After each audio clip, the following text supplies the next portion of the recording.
इस वक्त हम खड़े हैं राष्ट्रीय जनता पार्टी के कार्यालय के बाहर, जहां पर चल रही है लोगों की मीटिंग।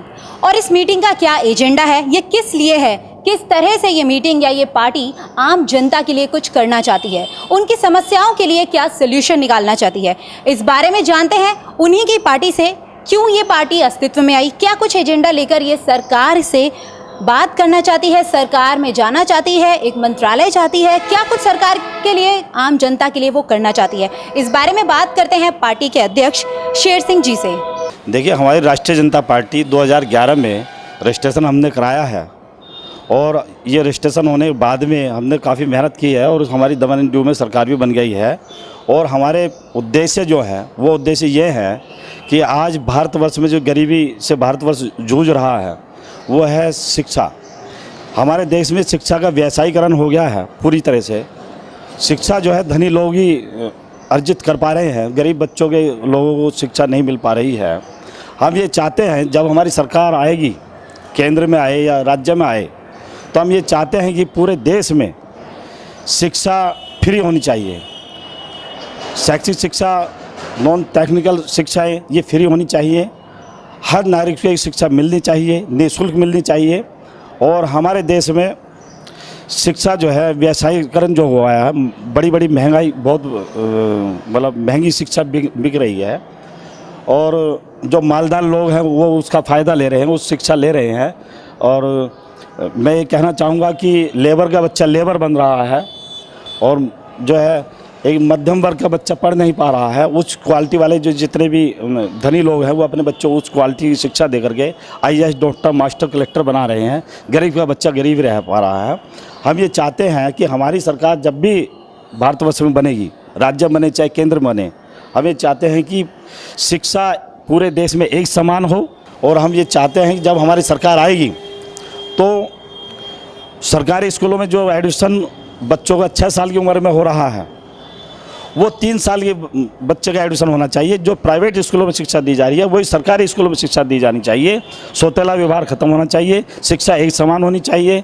जिस स्कूल में प्रधानमंत्री का बच्चा पढ़े उसी स्कूल में एक गरीब से गरीब बच्चा, मतलब गरीब के गरीब माँ बाप के बच्चा भी पढ़ना चाहिए। ऐसा व्यवस्था लागू करने हैं हम। इसके अलावा हमारे देश में और भी कुव्यवस्थाएँ हैं। आरक्षण हम चाहते हैं कि देखिए, मानव की जाति के आधार पर कोई गरीबी नहीं होती और गरीबी कोई जाति नहीं होती। हम ये चाहते हैं जब हमारी सरकार बनेगी तो आरक्षण जो है वो जनरल तरीके से आर्थिक स्थिति के आधार पर लागू पूरे देश में कराया जाएगा। गरीब किसी भी जाति का हो सकता है। जो रोज़ आंदोलन हो रही गरीबी पे, जाट आरक्षण, कभी बैकवर्ड का आरक्षण, ये सब समाप्त हो और आर्थिक स्थिति के आधार पे आरक्षण लागू हो, सभी को उसका फ़ायदा मिलना चाहिए। निश्चित रूप से ये हम लागू विशेष रूप से हम करेंगे। दूसरा, हमारे देश में उद्योग काफ़ी हैं। हम ये चाहते हैं कि बाहर के उद्योगों को बढ़ावा ना मिलके अपने देश के उद्योगपतियों को बढ़ावा दिया जाए। हमारे देश में जो बिजली की समस्याएँ हैं वो 24 घंटे सबको मिलनी चाहिए बिजली, ताकि हमारे उद्योग वाले उसमें ज़्यादा उत्पादन करके हमारे देश को आगे बढ़ाएँ।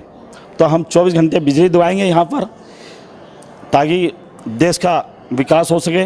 इसके अलावा हम ये भी चाहते हैं कि स्कूलों की संख्या जो है वो आर्थिक क्षेत्र है उसी जनसंख्या के आधार पर बढ़ाई जाए। स्कूलों की संख्या हमारे देश में बहुत कम है, सरकारी स्कूलों की, प्राइवेट की ज़्यादा है, शिक्षा उसमें बिखरी है। हम ये चाहते हैं कि स्कूलों की संख्या इतनी हो जाए, विश्वविद्यालय की संख्या इतनी हो जाए, कोई भी बच्चा आसानी से एडमिशन ले। अभी मैं देख रहा हूँ कि जितने डिग्री कॉलेज हैं उसमें 70% अंक वाले जो है छात्र एडमिशन ले लेते हैं। जो 50% वाले हैं, 40% वाले, उनका कई नंबर नहीं आता। हम ये चाहते हैं कि 40% वाले बच्चे का भी एडमिशन हो सकता है वो भी देश का एक अच्छा नागरिक बने, जो देश में ऐसा चिराग बने जो उजाला कर सके। तो हम उसकी इच्छाओं को नहीं मारना चाहते हैं। तो हम पूरे देश में शिक्षा, दीक्षा, चिकित्सा फ्री करें। हम ये चाहते हैं कि जितने सरकारी हॉस्पिटल हैं सब में निःशुल्क चिकित्सा मिलनी चाहिए। उनको कोई भी दवा बाहर से नहीं खरीदनी पड़े, समय पे इलाज हो, उनकी जनसंख्या बढ़े, हॉस्पिटल होगी, स्वस्थ नागरिक हो रहेगा, स्वस्थ भारत होगा, शिक्षित नागरिक होंगे और शिक्षित भारत बनेगा हमारा। और उन्नति जब भी हो सकती है जब हमारा देश के बच्चे पढ़े लिखे और स्वस्थ होंगे। ये मेन हमारा फोकस है। और उसके अलावा हम ये चाहते हैं कि जो काला धन जो आ रहा है, काले धन वाली बात जो है, हम ये कहते हैं कि काला धन वास्तव में निश्चित रूप से हमारे देश में आना चाहिए, उस पर रोक लगनी चाहिए, पारदर्शिता आनी चाहिए और हम इस पर जो भ्रष्टाचार को जड़ से समाप्त करेंगे। और जो पुलिस वाले हैं रिपोर्ट दर्ज नहीं करते हैं, आम आदमी भी बेचारे कई बार धक्के खाने पड़ते हैं। हम चाहेंगे नेट के थ्रू घर बैठे उनकी रिपोर्ट दर्ज हो, हर आदमी सुरक्षा मिले, हर आदमी सुरक्षित अपने को महसूस करे, क्राइम कम हो, कहीं अत्याचार ना बढ़े। तो सुरक्षा मेन उद्देश्य हमारा, सुरक्षा, चिकित्सा निःशुल्क हो, लोगों को शिक्षा निःशुल्क हो, बिजली 24 घंटे हो और कोई किसी प्रकार की ऐसी प्रॉब्लम नहीं हो जो उद्योगपति अपना बढ़ावा ना कर सकें। आज मात्र देश के 30% लोग ही इनकम टैक्स पे कर रहे हैं, 70% लोग 30% का पैसा यूज कर रहे हैं देश में जो हो रहा है। हम ये चाहते हैं कि हमारे देश में 90% लोग टैक्स पे करें। वो जब भी देंगे जब वो पढ़े लिखे होंगे, अच्छा रोजगार पाएंगे। अगर वो बेरोजगार होंगे तो वो टैक्स नहीं दे सकते।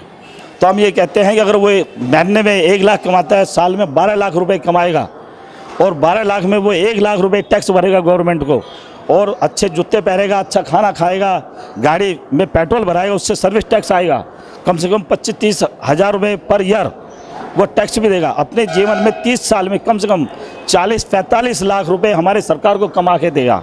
अगर हम उसकी शिक्षा पे 10-15 लाख रुपए लेस कर दें जो हमने खर्च किए एक नागरिक से, फिर भी हमारे देश को कम से कम 30 लाख का फ़ायदा होगा। और एक नागरिक अगर हमारे देश को 30 लाख का फ़ायदा कर रहा है तो हमारे देश को सोने चिड़िया बनने से कोई नहीं रोक सकता। हमारा देश दोबारा से सोने चिड़िया बन के रहेगा और हम दूसरे देशों की अपेक्षा बहुत ताकतवर देश बन के उभरेंगे।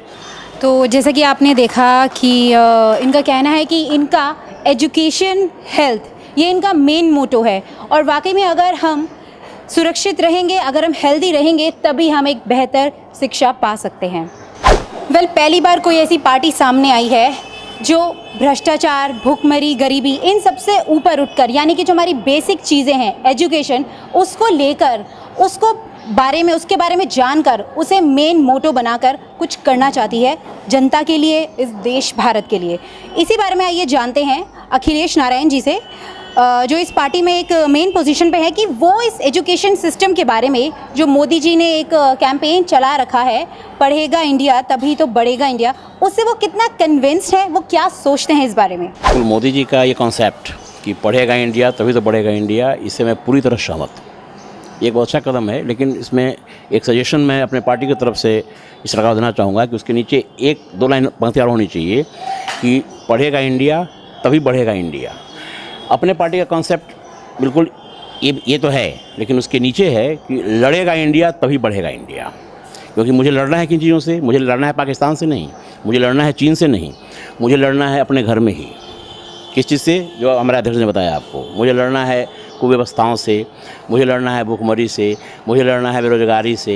ये और इसके लिए लड़ना होगा। ये नारों से, नारा बिल्कुल सही है, पढ़ना एजुकेशन ज़रूरी है, लेकिन बिल्कुल लड़ेगा इंडिया तभी बढ़ेगा इंडिया, ये हमारे पार्टी की तरफ से एक एक्स्ट्रा लाइन उसमें हम लोग सजेस्ट कर रहे हैं। और जैसा उन्होंने बताया कि हमारे पार्टी का बहुत सीधा उसको 2 पंक्ति मैं कर दे रहा हूँ। जो हम लोग आवाम के बीच, जनता के बीच में जाएंगे तो 2 ही उद्देश्य मैं बिल्कुल पार्टी की तरफ से बोल रहा हूँ। 2 ही उद्देश्य। एक तो ये कि मैं ये कहना चाहूँगा कि भारत तो है आज़ाद, हम आज़ाद कब कहलाएंगे? यहाँ राम राज्य के दिन कभी अब आएंगे कि ना आएंगे? ठीक है, नंबर 1। नंबर 2 कि दूसरा जो फंक्शनली पार्टी का है, जो मैं अपने ऊपर असाइन लिया हूँ, लोगों के अंदर में आग को जगाना, जो आग सोई हुई है ना वो जगाना, तभी लड़ेंगे। क्योंकि लड़ेगा इंडिया तभी तो बढ़ेगा इंडिया।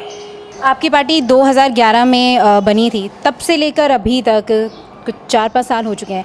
अभी तक क्या कुछ आपने इनिशिएट किया है इस क्षेत्र की जनता के लिए? क्या कुछ किया है, इस बारे में कुछ बताइए। फिर मैं आपको बता दूं कि पार्टी का रजिस्ट्रेशन डेफिनेटली 2011 में हुआ है, लेकिन जो हमारे जो राष्ट्रीय अध्यक्ष हैं, इनके साथ जुड़े हुए और भी जितने राष्ट्रीय कार्यकारिणी और बाहर के जो भी लोग इसके सदस्य हैं, वो लोग 2011 से पहले भी कहीं ना कहीं किसी न किसी पार्टी से जुड़े हुए थे और वहाँ पर संघर्ष कर रहे थे। ठीक है, लेकिन जब ये पार्टी बनी और जब इसका विचारधारा सामने आया तो सब लोगों ने लगा कि ये बिल्कुल सही है, सब एक छत के नीचे आ जाओ। तो हम लोग एक छत के नीचे आए हैं और एक एम्बिशन से आए हैं। हम लोग लड़ने के लिए आए हैं। और पार्टी ने, आप जहाँ दूसरा सवाल कि आपने किया है, तो 3 साल के अंदर में 70 साल में कांग्रेस ने क्या किया, 70 में 3 डिवाइड कर दीजिए, ठीक है ना। तो हम क्या कर सकते हैं, मुझे लगता है कि कांग्रेस से भी बहुत ज़्यादा काम कर दिया है हम लोगों ने। वो काम किया है अवेयरनेस का। आज अवेयरनेस का नतीजा है कि जिस पार्टी के पास न कोई बाहर की फंडिंग है, न कोई इंटरनल फंडिंग है, सिर्फ व्यक्तिगत कि हमने अपना कैरेक्टर सामने रखा है, हमने कैरेक्टर पोज किया है, कि मैं सही हूँ। लोगों ने कहा कि नहीं आप सही हो, मैं आपके साथ आऊँगा। ये मेरा अचीवमेंट है। और बड़ी बड़ी पार्टियों के साथ ये आज तक नहीं हुआ। आज तक कंट्रोवर्सी में हैं उनके बड़े लीडरान से लेके जो उनके दिगंबत हो गए हैं वो लीडरान तक, जो मर भी गए वो भी कंट्रोवर्सी में हैं। उन पर भी आरोप है, मरने के बाद भी केसेस है, जो जिंदा है उन पर भी केसेस है। हमारी पार्टी में ये कभी नहीं आएगा, इसकी पूरी गारंटी है। ये चीज़ कभी नहीं आएगी कि हमारे पार्टी में कोई करप्ट, कोई भ्रष्ट, कोई रेपिस्ट, कोई बलात्कारी, कोई व्यभिचारी हमारे पार्टी में आ ही नहीं सकता है। यदि कभी गलती से आ गया तो उसे फिल्टर कर दिया जाएगा। ये व्यवस्था हमारे पार्टी के अंदर में है। हमारे पार्टी के अंदर में सिर्फ वही आएगा जो लड़ने के, जो जिसके पास लड़ने की हॉबी हो, क्योंकि हमारे पार्टी का बिल्कुल नारा ही रहेगा कि पढ़ेगा इंडिया तो बढ़ेगा इंडिया, इट्स राइट, लेकिन लड़ेगा इंडिया तभी बढ़ेगा इंडिया। एक क्यूरियोसिटी और है, जैसे कि हमारा कोई ना कोई हर पार्टी का एक निशान है। मैं जैसे कि देख रही हूँ कि आपका जो चुनाव चिन्ह है वो है नारियल। सो इसके पीछे कोई स्पेशल रीज़न? बिल्कुल रीज़न है इसके पीछे। इसका रीज़न ये है कि मैंने अभी मैंने जस्ट बताया स्लोगन कि लड़ेगा इंडिया तभी तो बढ़ेगा इंडिया। हम नारियल हैं, ऊपर से सख्त, क्योंकि मुझे लड़ना है। लड़ेंगे तो हमें प्रहार भी होगा, तो मुझे ऊपर या आवरण सख्त रखना है। लेकिन जब हमारा कोई अंदर में जाएगा तो वहाँ उसको मिलेगा सफ़ेद माने शांति, वहाँ मिलेगा ठंडा पानी, ऐसा पानी जो उसके हेल्थ को शूट करेगा, वो उसे सद्बुद्धि देगा, उसका संपूर्ण विकास करेगा, उसका तन मन और धन तीनों का विकास करेगा, जैसे नारियल का पानी करता है। तो हम लोग बिल्कुल इसीलिए रखा गया है नारियल। ऊपर से सख्त रहूँगा ही, सख्त रहूँगा, और जनता के बीच में कमिटमेंट करूँगा कि सब आओ मेरे साथ और लड़ो, क्योंकि लड़ेगा इंडिया तभी बढ़ेगा इंडिया। तो जैसा कि अभी आपने देखा कि पढ़ेगा इंडिया तभी तो बढ़ेगा इंडिया, ये बात तो सही है। लेकिन अब शायद मोदी जी को अपने इस कैंपेन में, इस स्लोगन में एक और छोटा सा रेक्टिफिकेशन करना पड़े कि लड़ेगा इंडिया तभी तो बढ़ेगा इंडिया। एक बेहतरीन पार्टी से आज हम बात कर रहे हैं, राष्ट्रीय जनता पार्टी। अब बात करते हैं शिवाजी सरकार से और पार्टी के प्रवक्ता आरवी सिंह जी से कि वो अपनी पार्टी को किस जगह स्टैंड देखना चाहते हैं, या अभी तक वो क्यों इस पार्टी से जुड़े हैं, क्या कुछ उनके दिमाग में था, क्या कुछ सोच कर वो यहाँ पर आए।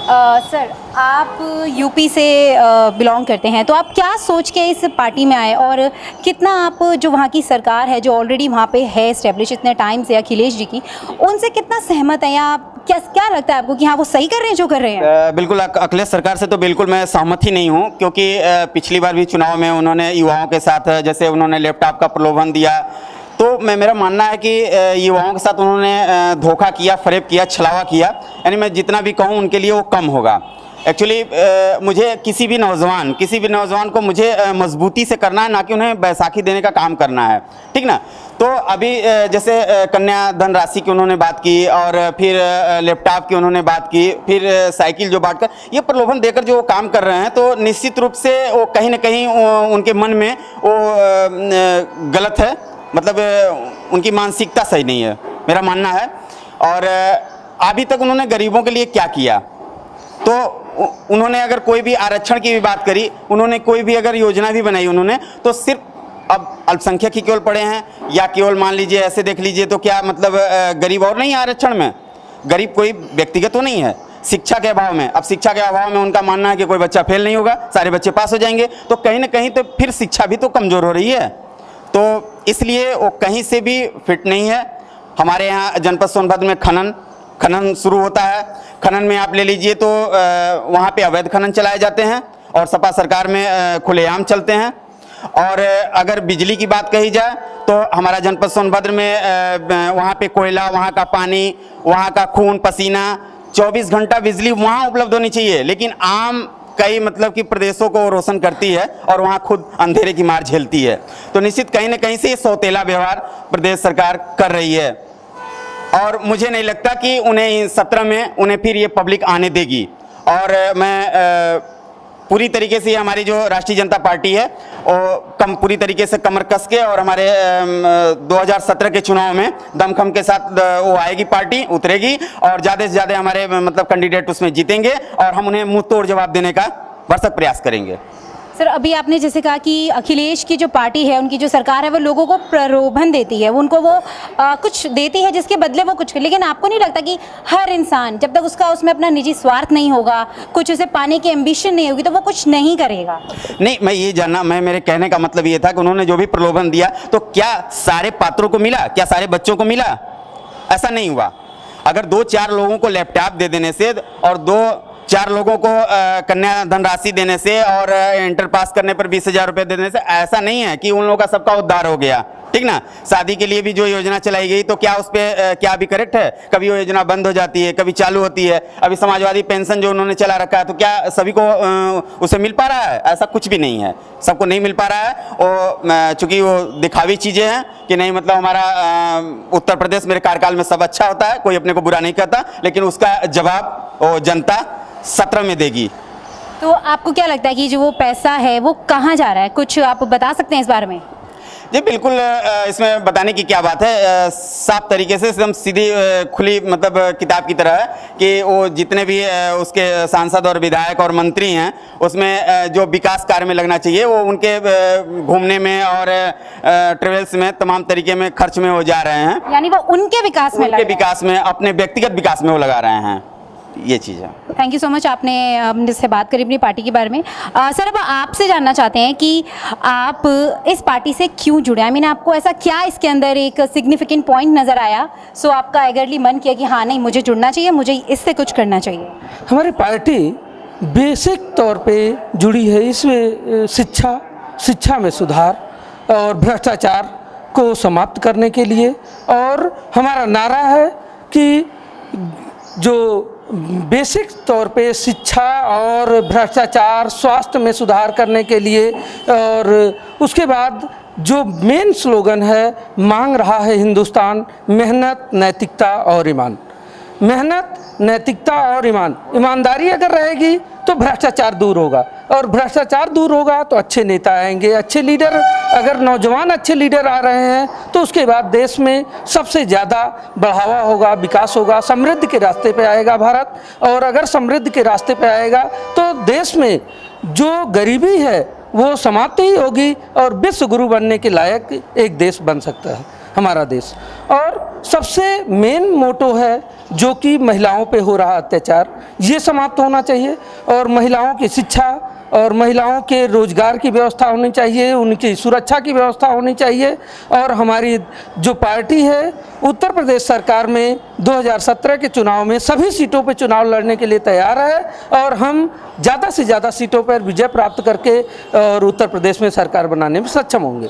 और देश की जनता और प्रदेश की जनता ये ऊब चुकी है नेताओं से, जो एक बार जीतने के बाद कभी देश में रहते भी हैं तो पता नहीं चलता है कि रहते हैं, अपने क्षेत्र में जाते हैं कि नहीं जाते हैं, और 5 साल के बाद एक बार आते हैं, जैसे लगता है कि उनकी गिरवी रखी हुई सामान है लेके चले जा रहे हैं। और इस तरह से होना चाहिए कि वो जनता को लेकर के चले साथ में, और जिस क्षेत्र से चुनाव लड़ रहे हों उस क्षेत्र के विकास के बारे में सोचें, गांव के बारे में सोचें, गांव के गरीबों के बारे में सोचें, किसानों के बारे में सोचें।